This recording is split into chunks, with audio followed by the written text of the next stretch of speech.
Karachi press club के सामने civil society के नुमाइंदे राहिल अटवाना, असलम फारूकी और नसीम शाह एडवोकेट की क़यादत में अक़वाम मुत्तहिदा के 78 साला यौम पर फ़लस्तीनियों समेत दुनिया भर के मज़लूम मुसलमानों से इज़हार यकजहती कर रहे हैं।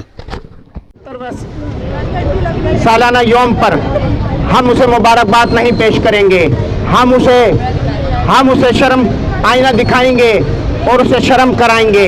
दुनिया भर में मुसलमानों की नस्ल कशी पे खामोशी का मुजाहरा कर रही है। 7 दहाइयों से कश्मीर, मसला फ़लस्तीन अक़वाम मुत्तहिदा के एजेंडे पर है। आखिर क्या वजह है कि अक़वाम मुत्तहिदा खामोश है? मसला कश्मीर हल हुआ आज 7 दहाइयों में, और ना ही मसला फ़लस्तीन हल हुआ। आखिर अक़वाम मुत्तहिदा आलमी क़ुव्वतों का, आलमी ताकतों का एक हाथों में खिलौना बनी हुई है। अक़वाम मुत्तहिदा अपने मंशूर पर अमल क्यों नहीं कराती और अपनी करारदादों पर अमल दरामद क्यों नहीं कराती?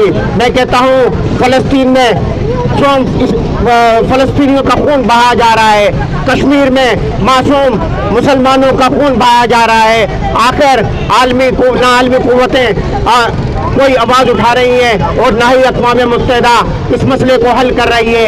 अक़वाम मुत्तहिदा आखिर किस मुँह से ये 78वां यौम मना रही है? हम उसको कहते हैं कि वो अपने आप को दुरुस्त कर ले और अपनी बेहतरी के लिए इक़दाम उठाए। उसकी नाकस करदगी हम मज़ीद बर्दाश्त नहीं करेंगे। हम हुकूमत पाकिस्तान से मुतालबा करते हैं कि वो अक़वाम मुत्तहिदा पे जोर दे कि वो कश्मीर और फ़लस्तीन में समेत दुनिया भर में ढाए जाने वाले मुसलमानों पे मज़ालिम को बंद करवाए, मुसलमानों की नस्ल कशी को बंद करवाए।